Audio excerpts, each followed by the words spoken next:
Good afternoon, everyone. Welcome back to the brutal capitalist dictatorship of Kuala Lumpur. Hope you're having an amazing day. To all our Muslim friends, I wish to say Selamat Berpuasa and Ramadan Kareem to all of you. Now, as for the rest of you infidels, I wish to say Happy Friday, and I hope that all of you have a great day ahead. Now, I don't know if you guys have seen Three Body Problem yet. I've been extremely busy, so I haven't had time to catch up with TV series. But I've been asked to do a little commentary on the first scene of Three Body Problem, which is set during the Cultural Revolution. So there will be spoilers up ahead. Now, Three Body Problem is basically an American TV series, and you know how American TV series are. They're always portraying China in a very negative light. So in the first scene, which is set during the Cultural Revolution of China in the 60s, a professor of physics gets beaten up brutally by a bunch of students. And as a result of this brutal mob justice, this professor is killed. And understandably, many American Asian people were rather upset by this portrayal of the Cultural Revolution, because they felt that it showed Asian people in a very, very barbarous light. It portrayed Asian people in a very, very negative and unsavory light. Of course, Asians in Asia were not particularly fazed by that scene because, well, we're not as sensitive about what we perceive to be negative portrayals of Asian people on the silver screen. But understandably, many people in the Western Asian diaspora were very, very upset, particularly in America. Now, did this sort of thing happen during the Cultural Revolution? Yes, it most certainly did. And, you even had American Asians of a more right-wing character, coming up and saying like, oh, this happened to my family's egg farm was seized by the communists, oh, I had to run away to America with all the gold sewn into our clothing, oh, we are victims of socialism. And it seems to me that, on one hand, there were Asian Americans who were upset by the portrayal of the Cultural Revolution on the silver screen because it apparently made Asians look barbaric. And there were some others who were basically jumping up and saying, we were victims of socialism. Now, it is true that the Cultural Revolution was indeed a mistake.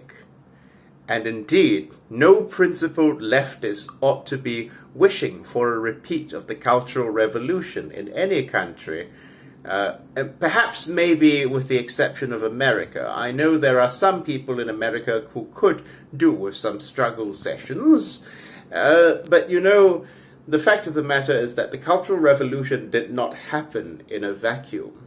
The Cultural Revolution, it was the culmination of years and years of anger and frustration by people who felt that they were powerless and had been powerless for far too long.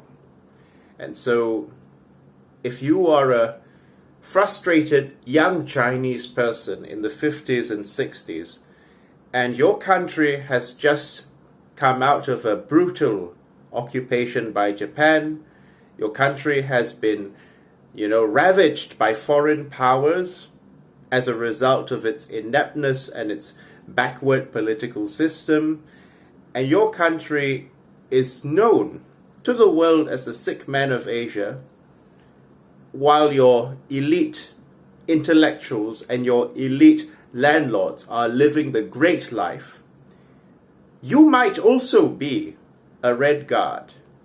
It is not the consciousness of men that determines their social position, but the social position of men that determines their consciousness. I hope I'm paraphrasing that right. So basically, the Cultural Revolution was basically a chain reaction by angry, disenfranchised and frustrated people who felt that the country was going to the dogs, who wanted a radical revolutionary change, and they would get it by hook or by crook, if not by the pen, by the barrel of a gun. You know, in all likelihood, being a teacher myself, I would have been a prime target of the Cultural Revolution. You know, I would have been seen as a bourgeois reactionary, because I don't work on a farm, and all these muscles are just for show. You know, but anyway, the Cultural Revolution, as I was saying, did not happen in a vacuum. It happened as a result of people feeling frustrated and powerless and disenfranchised. And also, it was partly Mao's fault, because it was instigated by Mao in order to create a distraction as a result of the political instability in the Chinese Communist Party. So, you know, there are a culmination of factors, and I'm not bashing Mao completely either, because, you know, Mao was like, as most Chinese people would say, 70% good, 30% bad. But, you know, at the same time, Mao inherited a very, very bad deck of cards at the end of the Second World War, when he took over China, and after he defeated the nationalists who fled to Taiwan. Mao inherited a very, very bad deck of cards. So, you know, China is not just a small country like Singapore or Malaysia that you can easily control. China was an empire. China used to be 7 different countries in one. So China is a tremendous landmass that is thousands of kilometers wide. So, you know, pulling that up from poverty, Mao had his work cut out for him. So I'm not trying to bash Mao Zedong too much in this video, but yeah, there are even Maoists today I know who would love to throw me into a gulag, because I say I'm a Confucian socialist rather than a Marxist, and some American tankies are very upset with me for that. But there's nothing you guys can do to me, because I have protection of the Gongchandang, the Chinese Communist Party. Look at my beautiful communist era plate that I just bought recently. Yes, there's nothing you can do. You can't touch me, Maoists, because I have the protection of the Communist Party of China. 没有共产党，没有新中国，没有共产党就没有新中国。共产党醒了为民主，共产党它已拯救中国，打着给了人民解放的道路，他领导中国走向光明。Oh, you see? You see? Watch my social credit going up, Maoists. My social credit score is higher than yours. And for all of you butt-hurt Malaysian reactionaries freaking out, don't worry, I'm not a communist. I'm not funded by the Communist Party of China or the USSR. Just look at me, I can't even afford a shirt. And I'm not a communist, don't worry. You already made the mistake of calling Lim Kit Siang a communist. Don't make that same mistake twice. Look at me! Do I look like I have a shred of discipline? Do I look like I have the discipline to struggle in the jungle for my beliefs? No. No, no, no, no, no. I'm just a leftist punk making YouTube videos. Okay? But yeah, the Cultural Revolution was indeed an unfortunate part of Chinese history. But, you know, it has happened. And it was one of the many things that made China the way it is today, you know. When you want to get rid of a cancer, sometimes some doctors may choose a more aggressive form of chemotherapy, don't you think? So the Cultural Revolution, while indeed it ended up smashing the old ways in a very, very big way. It also ended up purging China of many of its reactionary elements, while cracking a few innocent eggs here and there. It was a mistake, it's true, by which I mean that, the communists could indeed have chosen a less dramatic way of purging its society of reactionary elements. But you judge a tree by its fruit, The Cultural Revolution was an unfortunate chapter in Chinese history, but it doesn't define China, right? In the same way, the negative aspects of Malaysian politics, like race-based politics, for example, Bumiputera privileges, religious extremism in Malaysia, these are not things that should define Malaysia. These are not things that Malaysia should be seen to only have, and there are many, many good things about Malaysia as well. Just like there are many good things about modern China. The Chinese people today, at least in the urban areas, enjoy a higher standard of living than could ever have been envisioned during any of the previous dynasties in China. And it is thanks to the Communist Party of China, despite their mistakes. So let's get on to the actual topic of this video. If you were to ask the average pro-West Malaysian liberal why they're leaving Malaysia, well, chances are they would tell you that Malaysia is a failed state, and unlike Singapore, Malaysia has no chance of advancing as a country or a society, and that's why they're leaving. And they might also tell you that as an ethnic minority in Malaysia, they want to go to a country that treats them fairly. And I understand, because it can be very, very frustrating for poorer Indians and Chinese who have to fight for scholarships in order to pull themselves out of poverty, to end up losing out to cabled Malays who were given those scholarships simply because they happen to be Malay as a result of affirmative action. I understand that this can be very, very frustrating for non-Malays in the lower economic strata of our society. But curiously, the people who really, really want to leave Malaysia for a Western country tend to be people who come from English-speaking, white-collar backgrounds, who idolize the West and see no fault in it, or rather who hold the East to much higher standards than the West. I made a video a couple of weeks ago entitled The Self-Hating Malaysian, and this was basically about these liberals that you'll find on Malaysia Kini and Our Malaysia, people who constantly slobber the Western countries and can never, ever point to anything good about Malaysia, even when Malaysia does something right. And Malaysia has done many things wrong, but Malaysia has also done many things right. For example, medical care, public health care in Malaysia is superb. You can criticize the way doctors and nurses are treated in the public healthcare system, but you cannot deny that Malaysia has among the best public healthcare in the world, the best and most affordable public healthcare.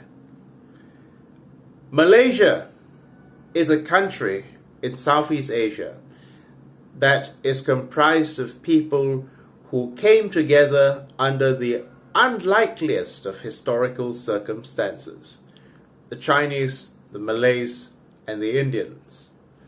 But despite our government's reactionary policies, despite the fact that mistakes are being made, and mistakes have been made, by Malaysian leaders throughout the course of Malaysian history, Malaysia started life with good intentions.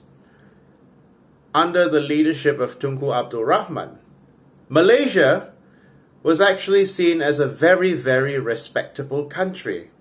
It was seen as a very respectable Asian country, and as I've said, the University of Malaya was among the top universities in the world. Public education in Malaysia was superb under the leadership of our first Prime Minister, Tunku Abdul Rahman, who, as I've said, is often treated unfairly as the villain in the Lee Kuan Yew saga because he kicked out Singapore. But as I've argued time and again, Singapore had to be cut off like a bad leg. This is Tunku's words, not mine. Because the consequences otherwise would have been bloody, to say the least.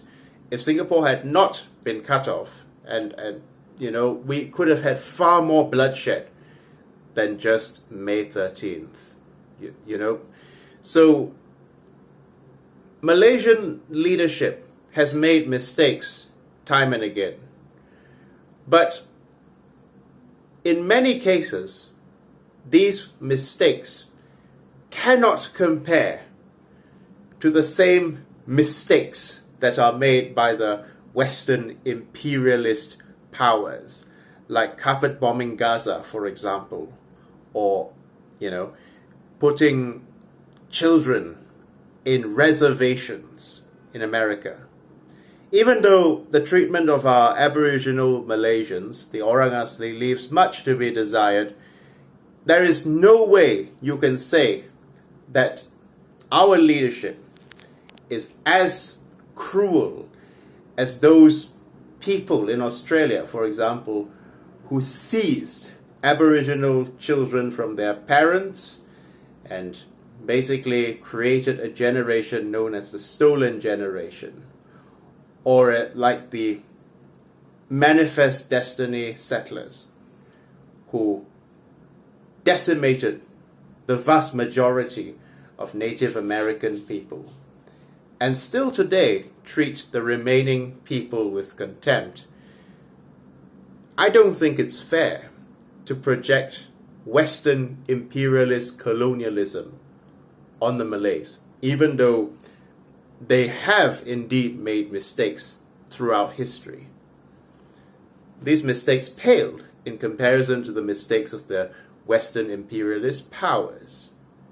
For those of you who still believe that Malaysia is destined to be a failed state, and you consider being born in Malaysia a curse, I strongly recommend that you read this book entitled The Chinese Dilemma by Ye Lin Sheng. And Ye Lin Sheng basically says the same things that I do. And that is basically that Malaysia, while not a perfect society, whilst it still has much room for improvement, is not the worst country in the world. In fact, if you're going to grade it on a scale of A to Z, Malaysia gets, at worst, a B-. Because Malaysia, despite the fact that there are many imperfections with it, and certainly there are improvements that could be made, it is not a country where the youth of any race or religion go around bashing up elders of different races or religions. Because Malaysian youth, generally speaking, don't count the gangsters as mainstream Malaysian youth, don't count the most antisocial lumpen scum as mainstream Malaysians. Malaysian youth of all races, be they Malay, Chinese or Indian, are generally respectful towards elders of all races and religions. In America, Asians get their heads bashed in by non-Asians for the crime of being Asian. In Malaysia, you can expect to see microaggressions and racist comments every now and then on social media. But by and large, these comments come from a sense of insecurity, frustration, and basically when people in Malaysia are racist against non-Malays, it's usually because these people suffer from false consciousness. They believe erroneously that the non-Malays are trying to take over the country and make Malays slaves on their own land. They've been deceived by their own reactionary leaders who themselves dine with business partners of different races and religions. But make no mistake, Malaysian racism cannot compare to the racism that you see in Jim Crow's America or in Nazi Germany, and it's comedic hyperbole to suggest that there's any comparison. But I find it very telling that white-collar Malaysians who say that we want to go to a Western country because we want our children to be treated fairly don't seem to care about the plight of poor Chinese and Indian Malaysians. Because if they did, they would stick around in Malaysia and fight for the uplifting of all races, including the poor Chinese and Indians who are suffering because of the ill effects of the Bumiputera policies. Now, even these Bumiputera policies, like the Cultural Revolution, were a mistake with good intentions. What I mean by that is that in the early days post-colonialism, the poorest of all the ethnic groups were the Malays. Because unlike the Indians and the Chinese, who had a head start in experiencing capitalism, because many of the Indians and Chinese were brought over by the British to work in tin mines or rubber plantations, and the Peranakans were like the middleman who was basically the British trading partner. The Malays were kept out of commerce and out of industry and were basically slaves, quite literally, to the sultans and the Brits. So, you know, whenever a Malay peasant, for example, made more than his acceptable share of wealth, that wealth was seized by the Sultan. So Malays were kept under the feudal system until the post-colonial days, when they were cruelly thrust from feudalism to capitalism. And so our post-colonial leaders, like Tunku Abdul Rahman, thought that, you know, the Malays would drown if there were no affirmative action in order to ensure their special position. So, unfortunately, while affirmative action policies did indeed pull up many poor Malays who would have been feudal serfs in a previous generation, it created a class of elite bourgeois Malays, also known as the Mahathir gang, who wanted to circulate their class privileges among their own circle. So these educated white-collar bourgeois Malays, who do not even need affirmative action, find themselves using the affirmative action that is supposed to help the poor Malays in the villages in getting scholarships or university placements. So there's no reason why a son or daughter of a Datuk or Tan Sri should be getting a scholarship more easily than a poor Chinese, a poor Indian, or even a poor Malay, because they happen to have cables. But unfortunately, the bourgeois class that arose is basically taking advantage of Bumiputera policies by having an easier time getting scholarships and university placements, and while the poor, downtrodden, rural Malays are being kept in poverty because very little is spent on their education and no help is granted to them by this new elite class of Kenny Hill's Malays.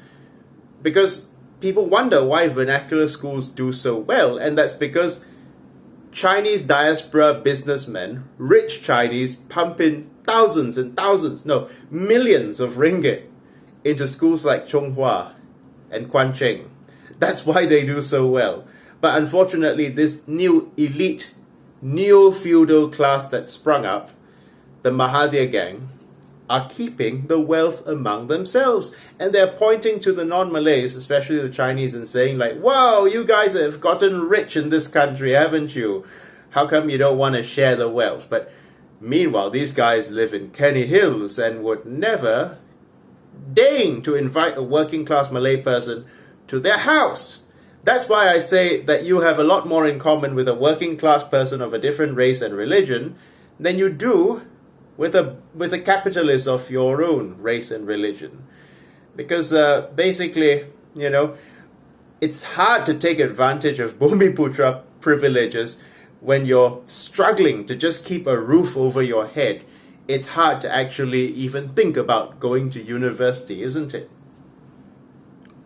But even though there are problematic reactionary elements in Malaysia that need to be dealt with, I think calling Malaysia a failed state is comedic hyperbole. Because the people who say that they want to move to greener pastures and that Malaysia is a failed state, for example, people like James Chin, are from the elite strata of Malaysian society. These people are the cream of the crop of Malaysian society, and they consider themselves to be among the so-called brain drain of Malaysia. And they think that if they leave Malaysia, they are somehow spiting Malaysia. And they like to rub it in our faces by saying, I'm so happy I moved to a Western country. I could not be happier I moved to Australia or to America. Really? Really? That's what you say on the surface. But how do we know whether you're really happy or not? Because Malaysia, no matter what you say about it, is still your motherland. You may hate your parents. You may hate your mother because she's poor, she's an alcoholic, or she's a drug addict. But you cannot escape the fact that she's still your mother. Correct? And that is why Malaysians who have migrated to a Western country always still seem to have this bee in their bonnet about Malaysia. You know, people like Azli Rahman or James Chin, the Malaysia expert guy at Tasmania University, they cannot stop talking about the bad stuff of Malaysia, but they'll never ever promote the good. Why? Because they have buyer's remorse. They know that they may have felt like a pendatang in this country. Pendatang means a foreigner. But they feel like an even bigger pendatang in the Western country. But they're too proud to admit it. And basically, Malaysia has many faults, it is true.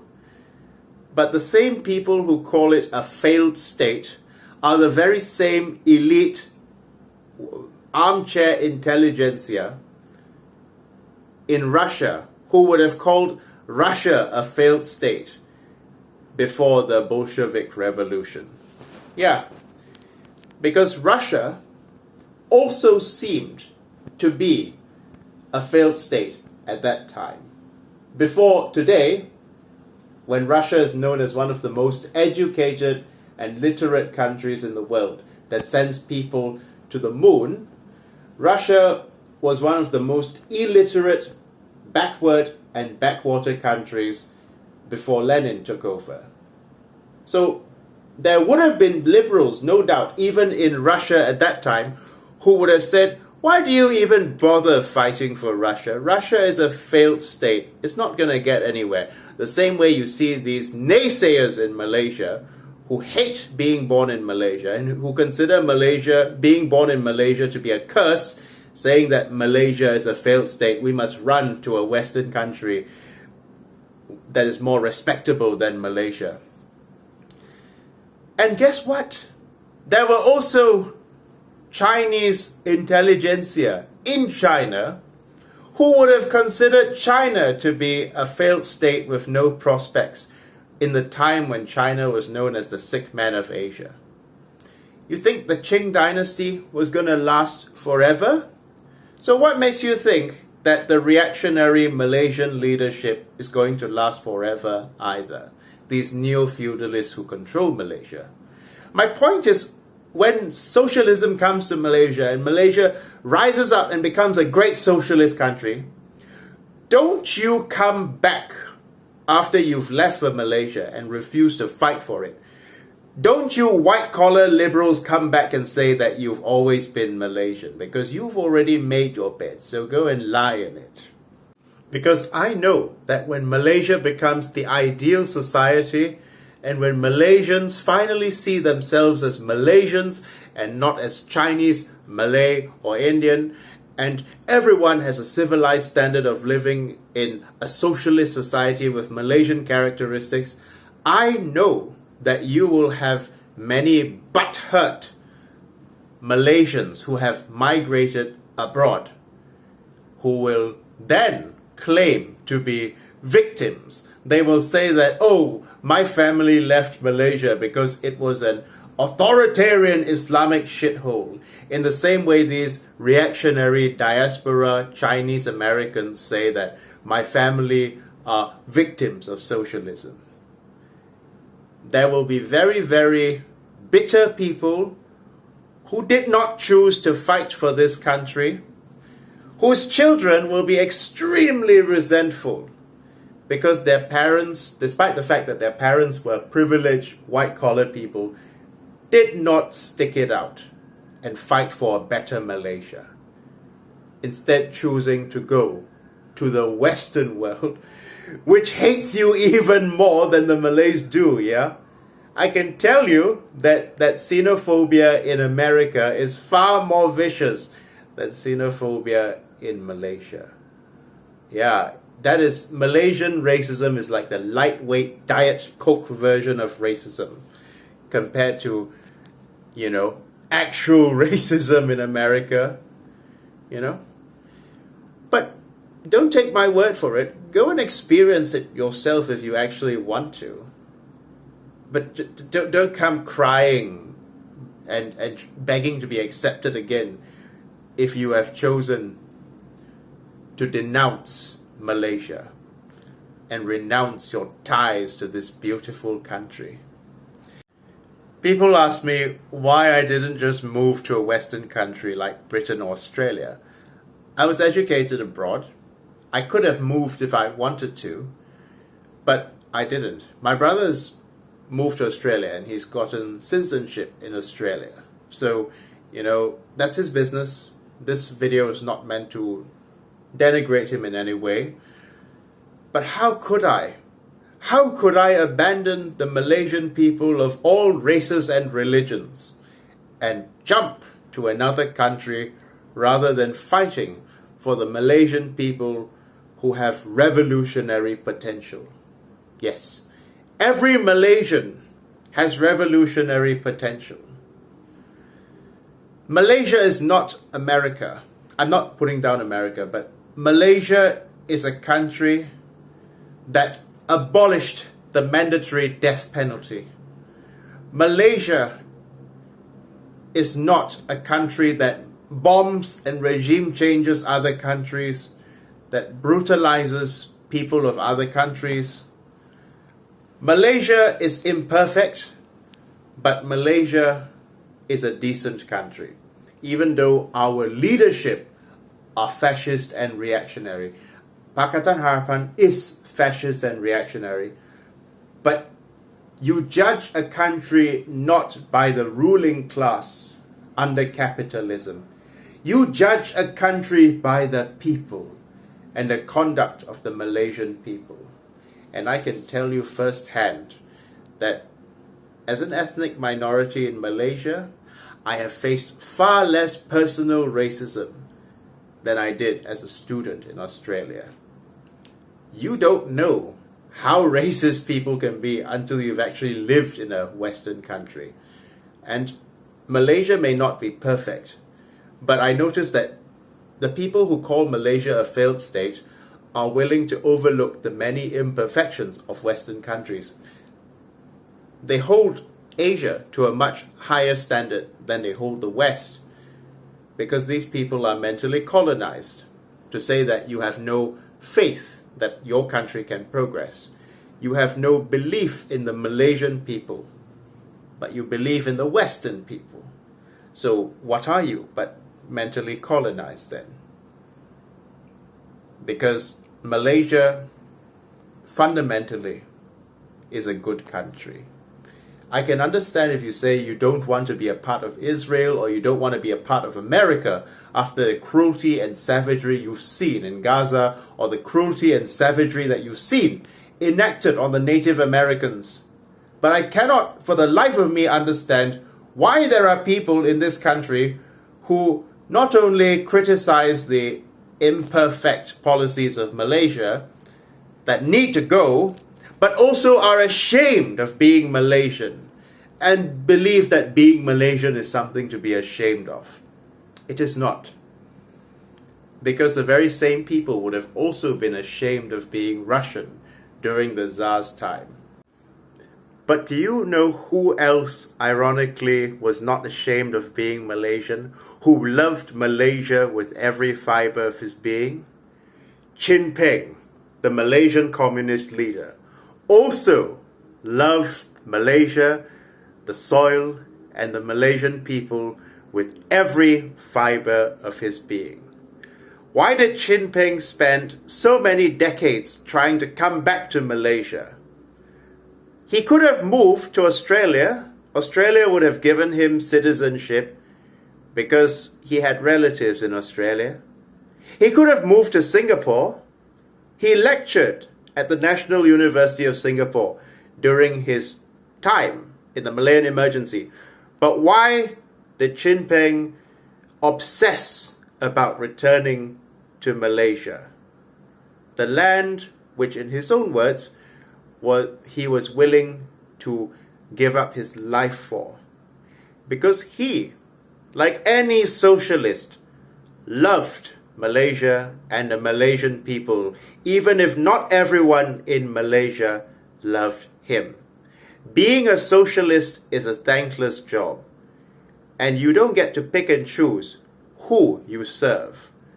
So there are some people in my channel who have said that, you should be focusing more on the plight of the Chinese and the Indians, because the Malays already have socialism. That's what they tell me. But like I said, the privileges that rich Malays get are like tunas and sardines and salmons. But the privileges that poor Malays get are anchovies, ikan bilis instead, right?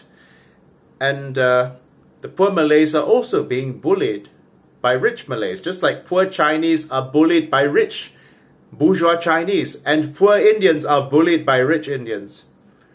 So how could I say that I can only serve particular groups in my society? As a socialist, my duty is to all the people of my society. But like I said, when we criticize Malaysia, it doesn't mean that we socialists hate our country, but we want to see it improve. So just because Malaysia has made mistakes, it doesn't mean that we have to denounce this country, renounce our Malaysian citizenship, and insist on moving to a Western country. If you find that there are certain things in a country that are not to your liking, it is your duty and obligation as a person born in this country to fight to make Malaysia the Malaysia that you want. It is not very becoming, I think, to say that, oh, I hate being born Malaysian and I want to move to a Western country. Because by doing that, you're basically exposing your own self-hatred. You're basically exposing your own internalized colonialism on display. Because no matter what, Malaysia is a young country and Malaysia can still improve. You don't expect a seed to grow into a plant overnight.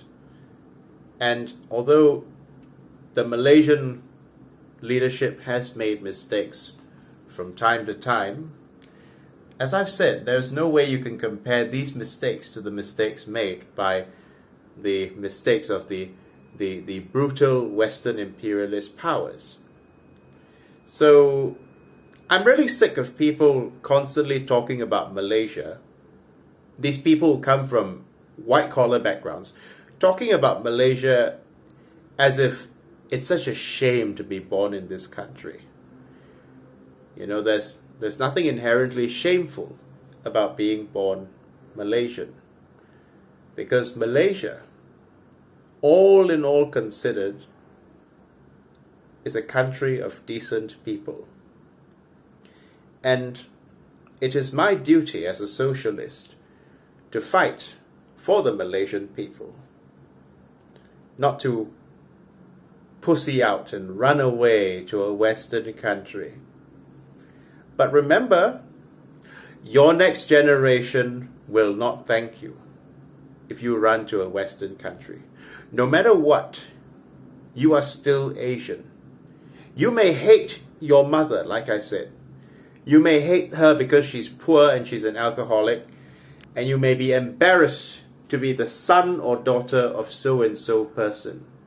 If I were a Westerner, I would not even respect you if you came to the West and begged them to let you in, you know, as a white-collar person from your own society, and you're basically treating the Western countries like your savior.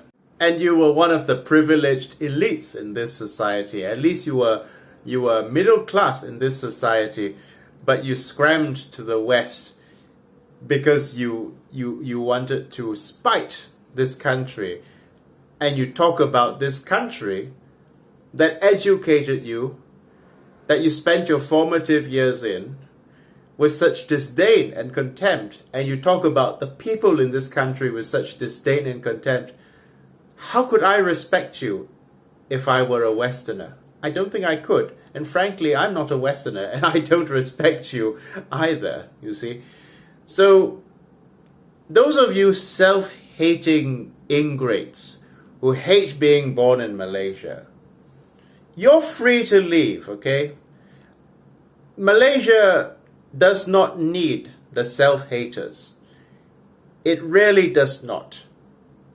But with or without you, we will achieve a great society. And the Malaysian people will be liberated from the shackles of capital. But mind you, don't come back to Malaysia and insist that you were always Malaysian from the very beginning if you cut ties with Malaysia. And don't, well, it's fine if you do, because I don't really care if you're not Malaysian anymore.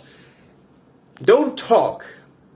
And don't talk as if you're part of this family, those who have renounced Malaysia and left Malaysia for good for a Western country. Don't talk to Westerners as if you're an authentic voice on Malaysia. If you hate this country and don't ever want to come back to this country, and you have nothing nice to say about this country because you have a chip on your shoulder and a bee in your bonnet about this country and an axe to grind against this country, if you're some white-collar intelligentsia type who thinks you're too good for the Malaysian people, don't you go talking to your Western friends as if you're like the Malaysia expert. Okay? It's very much like the so-called victims of socialism, talking as if they're the China experts. You know, or the writer of the Joy Luck Club, who herself comes from a reactionary background. Okay? So, yeah, if you want to know about more about Malaysia, I'm going to end my video now. It's best not to ask the self-hating Malaysians, and it's best not to ask white-collar, elite strata migrants from Malaysia, because they'll give you a very negative picture of Malaysia. It's best to ask people who actually love this country and its people and have a great desire to see Malaysia improve. Not the people who ran away just because, you know, they didn't like Malaysia and they felt embarrassed to be born Malaysian. So thank you very much. Have a wonderful day.